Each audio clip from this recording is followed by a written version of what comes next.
이 베드로전서 2장 우리 1절로 10절까지 말씀 가운데 우리 1절 말씀을 같이 한번 읽어봅니다. 그러므로 모든 악독과 모든 기만과 외식과 시기와 모든 비방하는 말을 뭐라고 말씀하셨어요? 버리고. 여러분, 이것은 어린 아이들에게는 해당이 되지 않는, 이건 적어도 그래도 조금 이렇게 성장한 사람들에게 있는 삶의 모습 가운데 있어서 안 될 것을 말씀하시는 내용입니다. 모든 악독과 모든 기만과 외식과 시기와 모든 비방하는 말을 버리고 그랬습니다. 그리고 하시는 말씀이 2절 같이 한번 읽어봅니다. 갓난 아기들 같이 순전하고 신령한 젖을 사모하라. 이는 그로 말미암아 너희로 구원에 이르도록 자라게 하려 함이라. 우리가 구원에 이르도록 자라가려면 오늘 2절에 있는 말씀에 갓난 아기들 같이 순전하고 신령한 젖을 사모하라 그랬습니다. 갓난 아기들 같이 순전하고 신령한 젖을 사모하라. 여러분, 시편 131편 말씀을 다 같이 한번 찾아보시겠습니다. 시편 131편 말씀 우리 같이 한번 읽어보겠습니다. 여호와여, 내 마음이 교만하지 아니하고 내 눈이 오만하지 아니하오며 내가 큰 일과 감당하지 못할 놀라운 일을 하려고 힘쓰지 아니하나이다. 실로 내가 내 영혼으로 고요하고 평온하게 하기를 젖된 아이가 그의 어머니 품에 있음 같게 하였나니 내 영혼이 젖된 아이와 같도다. 이스라엘아, 지금부터 영원까지 여호와를 바랄지어다. 아멘. 이 말씀의 내용은 오늘 우리로 말하면 산전수전 다 겪고 인생의 단맛과 쓴맛, 성공과 실패를 경험하면서 어떻게 보면 한 나라의 임금이었고 한 군대의 장수였고 여러 가지 많은 것을 겪은 다윗이 하나님 앞에 고백하는 그런 고백의 내용입니다. 우리가 세상에 살면서 달고 다른 그 모습들, 여러분 어린 아이들을 보면 손바닥과 손등이 거의 같잖아요. 손바닥이나 손등이나 아주 부드러워요. 근데 세상을 살다 보니까 우리가 손을 많이 쓰다가 보면 나중에 손바닥과 손등이 달라지기 시작하잖아요.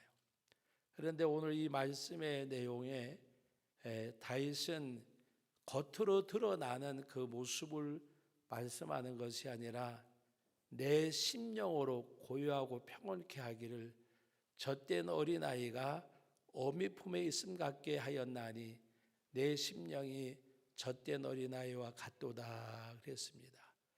하나님을 향하는 다윗의 마음을 고백하는 내용입니다. 여러분, 젖된 어린아이가 엄마 품에 있다고 하는 것은 가장 평안하고 평안한 모습이잖아요. 세상에서 가장 평화로운 모습이 엄마 품에 잠든 아가의 모습. 얼굴이 잘생기고 못생기고 모습이 아니라 엄마 품에 안겨서 젖을 먹고 잠든 어린아이의 모습이 얼마나 평안하고 평온합니까? 다윗이 하나님께 향하는 그의 마음이 이와 같다고 말씀하셨어요. 우리 아까 베드로전서 2장 1절에 시기와 다툼과 분쟁과 이 모든 것들 악독을 다 버리고 그랬습니다. 그리고 너희는 어린아이같이 순전한 마음을 가지고 신령한 젖을 사모하라. 하나님의 은혜를 갈망하는, 우리 아까 예배전 찬양을 들을 때 은혜 안에면 살아갈 수 없네. 우리의 호흡마저도 여러분 정말 그 고백대로만 더도 말고 덜도 말고 사실 수 있기를 주의 이름으로 축원합니다. 은혜가 아니면 살아갈 수 없네. 정말 여러분 그것이 삶의 고백이 되어져야 돼요. 여러분 은혜 아니라도 살잖아요. 은혜 아니라도 살잖아요. 은혜 아니면 살아갈 수 없는 사람은 전적으로 하나님께 맡기는 사람이고 하나님 의지하는 사람이고 하나님 사랑하는 사람이에요. 자기 생각대로 자기의 마음대로 우리가 생각하고 행동하면서 은혜 아니면 살아갈 수 없네. 저는 예배할 때마다 가장 아쉬운 것 중에 하나가 예배를 드리는 우리들이 제물이 되어져야 돼요. 예배하는 예배자가 하나님이 받으실 만한 제물이 되어져야 돼요. 여러분들이 11조하고 헌금하는 것이 제물이 아니에요. 내가 하나님 앞에 제물 되어져야 돼요. 하나님 앞에 내가 여기 있습니다. 이스라엘 백성들이 제물을 잡을 때 어떻게 잡아요? 각을 뜨고 그리고 창자를 다 훑어내고 그리고 불살라드리고 번제로 화제로 하나님 앞에 우리 자신이 온전히 드려지는 제물이 먼저 되어져야 돼요. 내 생각도 내려놓고 내 모든 것 다 버리고 오직 신령한 자를 사모하라. 오늘 여기 말씀에 시편 131편에 내 심령이 평온코 고요케 하기를 젖된 어린아이가 어머니 품에 있음 같게 하였나니 내 심령이 뭐와 같도다? 젖된 어린아이와 같도다. 여러분 젖된 어린아이는 엄마 떠나면 죽는 줄 알아요. 엄마 떠나면 가장 아이들이 엄마를 찾을 때가 젖될 무렵의 아이들이잖아요. 우리 마음이 정말 나는 하나님 떠나면 살 수 없는 그런 마음. 하나님 떠나면 생활은 하나님 없는 삶을 살잖아요. 생활은 하나님 의식하지 않고 살잖아요. 그렇게 행동을 하잖아요. 우리는 하나님 앞에 정말 하나님 없이는 살 수 없는 사람. 누가 볼 때에 우리 아들, 딸들이 아버지, 엄마를 볼 때에 우리 아버지, 엄마는 하나님 없이는 못 사는 사람이야. 그렇게 인식되어져야 돼요. 옆에 있는 사람들이 예수를 안 믿는 사람들이 우리를 볼 때에도 저 사람은 정말 예수 안 믿고는 못 사는 사람이야. 하나님 없이는 못 사는 사람들이야. 그렇게 불려주려고 하는 것이 아니라 그렇게 보여지는 삶이 있어야 된다는 말입니다. 하나님 앞에 우리 자신들이 정말 제물되어지는 것, 하나님이 받으실 만한 향기로운 제물이 되어져야 돼요. 하나님 앞에. 성전 문 앞에 계셨던 주님이 많은 사람들이 들어가면서 헌금하는 걸 보셨잖아요. 그런데 한 과부가 정말 두렙돈을 넣었을 때에 적은 액수지만 하나님께서는 저가 많은 것을 넣었다. 자기의 전부를 드렸다고 말씀을 하셨어요. 갖고 있는 중에 일부가 아니라 자기의 전부를 드렸다고. 하나님 앞에 진정한 제물이 뭘까? 나를 드리는 거예요. 나의 전부를 드리는 거예요. 그것이 여러분들이 재산 팔아서 헌금하라는 말이 아니잖아요. 정말 예배자로 하나님 앞에 나를 각을 떠서 내 창자를 다 뽑아내고 나를 불살라. 하나님 앞에 우리가 드릴 수 있는 저와 여러분들. 그래서 이 베드로전서 2장 1절에는 모든 악독과 모든 기만과 외식과 시기와 모든 비방의 말을 버리고 뭐라고 갓난 아기들 같이 순전하고 신령한 젖을 사모하라.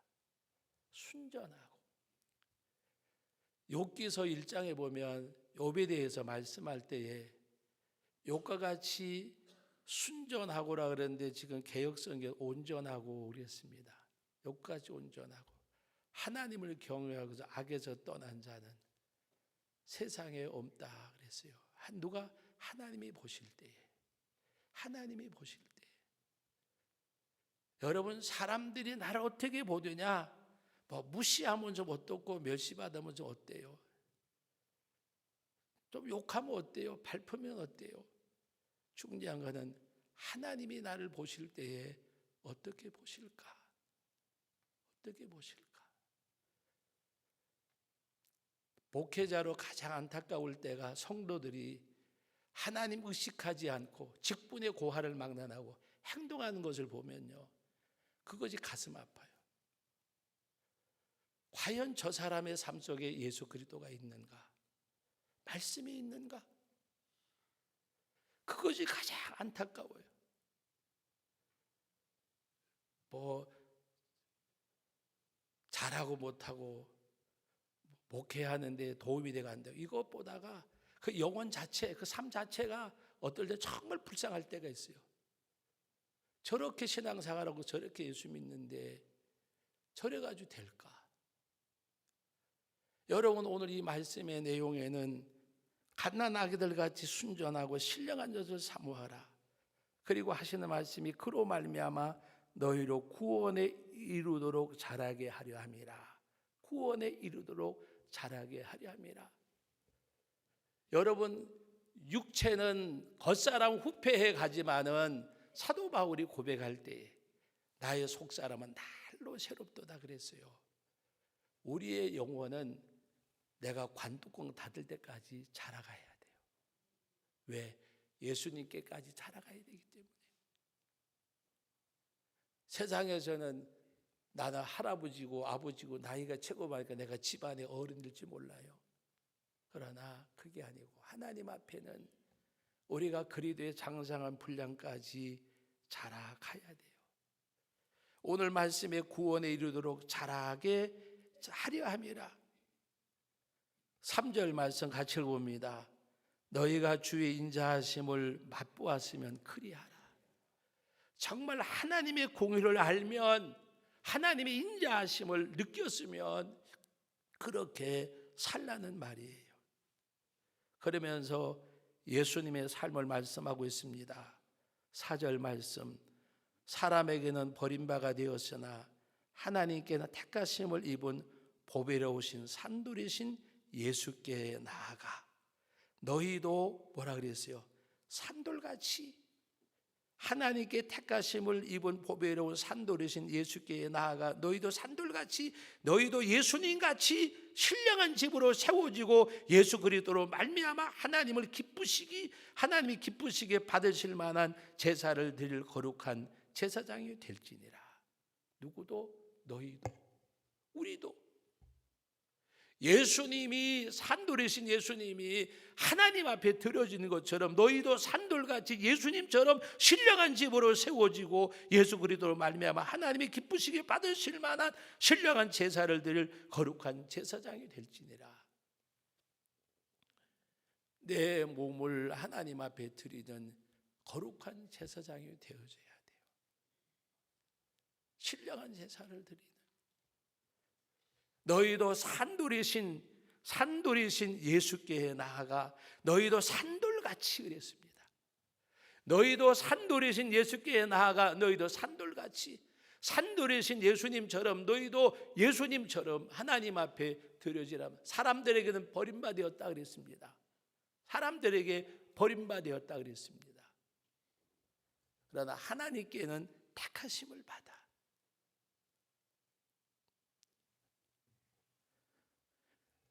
하나님 앞에 우리는 사람들에게 버림받고 하나님께 택함 받는 거. 근데 사람들은 반대예요. 하나님은 뭐 상관이 없어요. 사람들이 어떻게 보느냐, 거기 따라서 자기 행동이 결정되어져요. 신앙의 모습이 아니잖아요. 오늘 하나님의 말씀은 우리들에게, 사람들에게 버림을 받고 하나님께 택하심을 입은 보배로우신 산돌이신 예수께 나아가 너희도 산돌같이 예수님처럼 살아가자는 말씀입니다. 베드로가 온 세계 흩어진 나그네들에게, 모든 성도들에게 다른 거 아니잖아요. 우리도 예수님처럼 살아보자. 너도 예수님처럼 한번 살아가 보자고 하는 그런 말씀의 내용이에요. 그러면서 이사야서 28장에는 말씀을 인용한 말씀이 6절 이하의 말씀인데 같이 읽어봅니다. 6절 말씀. 성경에 기록되었으되 보라 내가 택한 보배로운 모퉁이 돌을 시온에 두내니 그를 믿는 자는 부끄러움을 당하지 아니하리라 하였으니, 그를 그러므로 믿는 자에게는 보배이나 믿지 않은 자에게는 뭐라 그랬어요? 믿지 않은 건축자의 버린 그 돌이 모퉁이의 머릿돌이 되고, 그리고 믿지 않는 사람에게는 8절 말씀에 같이 읽어봅니다. 또한 부딪히는 돌과 걸려 넘어지게 하는 바위가 되었도다 하였느니라. 그들이 말씀을 순종하지 아니함으로 넘어지나니 이는 그들이 이렇게 정하신 것이라 그랬어요. 말씀을 순종하지 아니하니까 걸려 넘어진다고 말입니다. 사랑하는 성도 여러분, 말씀이 걸림돌 되는 신앙생활 하시면 안 돼요. 말씀이 디딤돌 되어져야 돼요. 말씀이 디딤돌 되어져야 해요. 말씀이 나를 부서뜨려야 돼요. 예수님이 반석이라 그랬잖아요. 반석에 떨어져야 돼요. 반석에 떨어져야 돼요. 누가? 내가 반석이신 예수님께 떨어져야 돼요. 그 주님 앞에 내가 부서져야 돼요. 우리 요새는 그 찬양 잘 안 드리더라고요. 부서져야 하리, 무너져야 하리, 깨어져야 하리. 누구 앞에서? 예수 앞에서. 하나님의 아들이 이 땅에 오셔서 무너지셨어요. 깨어지셨어요. 부서지셨어요. 우리에게 구원의 길을 제시해 주셨어요. 그러므로 오늘 저와 여러분 믿는 자에게는 바로 부끄러움을 당하지 아니한다. 그리고 믿는 너에게는 보배라 그랬습니다. 믿는 너에게 보배라. 누가? 예수님이 보배요. 그래서 사도 바울이 뭐라 그랬어요? 이 보배를 질그릇에 가졌다. 우리는 질그릇이요. 이 보배를 질그릇에 가졌다 그랬어요. 그 예수 그리스도께서 우리에게 함께 하심을. 그래서 오늘 9절 말씀을 봅니다. 하나님이 오늘 우리들에게 무엇라고 말씀하시느냐? 9절 말씀 같이 읽어봅니다. 그러므로 너희는 택하신 족속이요 왕같은 제사장들이요 거룩한 나라요 그의 소유된 백성이니 이는 너희를 어두운 데서 불러내어 그의 기이한 빛에 들어가게 하신 이의 아름다운 덕을 선포하게 하려 하심이라. 아름다운 덕을, 이게 뭐예요? 예수 그리스도를 선포하는 여러분, 예수님이 구주가 되십니다. 삶을 통해서 우리가 선포하는, 읽혀지는 그런 성도들.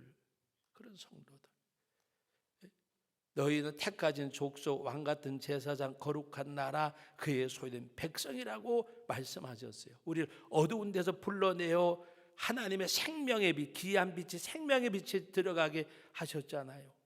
그러므로 이제는 우리의 삶을 통해서 하나님이 존귀케 되어지고 주님이 존귀케 되어지고, 내가 원하는 하나님이 아니라 하나님이 원하는 내가 되어져야 돼요.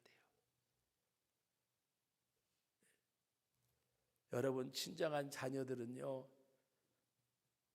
불평불만하는 자녀들이 어떤 자녀들이요? 자기가 원하는 부모님이 아니요. 뭐 많이 가르쳐줬냐, 유산을 많이 물려줬냐, 뭘 해줬냐.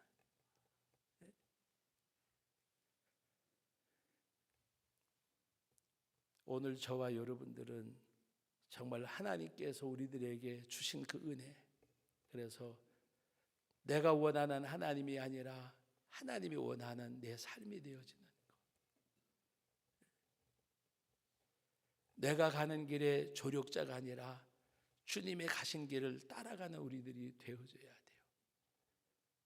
그래서 오늘 말씀에 하나님께서 우리를 그 어두운 데서 불러내어 그의 생명의 빛에 들어가게 하셨는데, 이제 그의 아름다운 덕을 선포하는 저와 여러분들이 되어져야 돼요. 그래서 오늘 10절 말씀을 제가 읽어드립니다. 너희가 전에는 백성이 아니더니 이제는 하나님의 백성이요 전에는 공의를 얻지 못하였더니 이제는 공의를 얻은 자라 그랬어요. 하나님의 백성이에요. 하나님의 백성답게 사세요. 공의를 얻은 자들이에요. 하나님이 어떻게까지 해주셔야 돼요. 저는 가끔 가다가 그런 생각이 들어요. 그런 생각이. 우리 가정 얘기 같은데 우리 고모님이 아들이 둘이 있고 딸이 둘이 있어서 사남매가 있었는데 맏아들이 먼저 세상을 떠났어요. 그 다음에 또 맏딸도 먼저 세상을 떠났어요. 그리고 둘째 아들, 둘째 딸만 남았어요.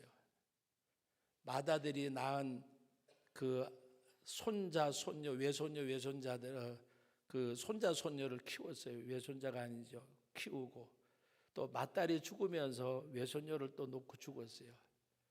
그러니까 손자, 손녀만 셋을 갖다 키웠어요. 그러면서 재력이 있으니까 아들에게도 딸에게도 남은 아들, 딸들에게 모든 거 다 해줬어요. 정말 상상치 못한 거, 옛날에 그 시절에 자랄 때 누리지 못한 거 다 누리며 그렇게 살았어요. 나중에 결국에는 아무것도 남은 게 없었어요. 한 번은 고모님이 자기 아들, 딸 앉혀놓고 하는 이야기를 제가 들은 적이 있어요. 내가 이제 어떻게 더 해줘야 되겠냐. 가슴을 치면서. 이 가슴을 치면서 내가 어떻게 더 해줘야 되겠냐. 제가 신앙생활하면서 목회생활하면서 가끔가다 느낄 때가 뭔가 하면 예수님께서도 우리에게 그렇게 하실 때가 있을 것 같아. 어떻게 내가 너에게 무엇을 더 해줘야 되겠느냐. 하나님이 아들 주셨잖아요. 그 아들 예수님 목숨까지 주셨잖아요. 어떻게 해야 우리가 하나님 앞에 믿음 생활 바로 할 수 있겠어요? 믿음 생활 바로 한다는 것이 다른 거 아니에요. 하나님의 말씀에 순복하고 나가는 거. 젖된 어린아이 같은 마음. 정말 은혜가 아니면 살아갈 수 없는데 하나님의 은혜인데 축복인데 그 고백 속에서 감사하고 쓰임받음에 감사하고 써주심에 감사하고 드릴 수 있음에 감사하고 그 하나님 앞에 그 은혜가 내 심령을 적시는 가운데 항상 나에게는 부족한 것밖에는 없고 하나님의 은혜는 감당할 수 없는 크신 은혜인데 정말 너무나 하나님 앞에 부족한 모습이고 그런 가운데서 말씀드렸듯이 내가 세상의 마지막 그때까지 정말 그리스도의 사람으로 성장해가는 자라가는 그리스도의 장상한 분량까지 이르는 그 믿음의 삶을 위해서 진력하는 우리 성도님들이 되시기를 예수님의 이름으로 축복합니다. 거룩하신 아버지 하나님 은혜와 사랑을 감사드립니다. 이 시간에도 귀한 말씀을 주셨는데 이 말씀이 내게 생명과 능력과 삶이 되어져 말씀의 열매를 맺는 생활이 있는 저희들이 되게 하여 주옵소서. 아버지 하나님, 우리가 이 땅에 살면서 진정 하나님이 원하시고 기뻐하신 뜻이 무엇인지 늘 생각하고 주님이 원하시면 주님이 기뻐하시면 우리 주님 사람들에게는 버림을 받았지만 하나님께는 택함을 받아 바로 보배로운 산돌이 되어졌고 너희도 산돌같이 살아갈 것을 말씀하셨습니다. 우리 주님 가신 길을 걸어가는 주의 제자의 삶이 되게 하여 주옵소서. 예수님의 이름으로 기도하옵나이다. 아멘.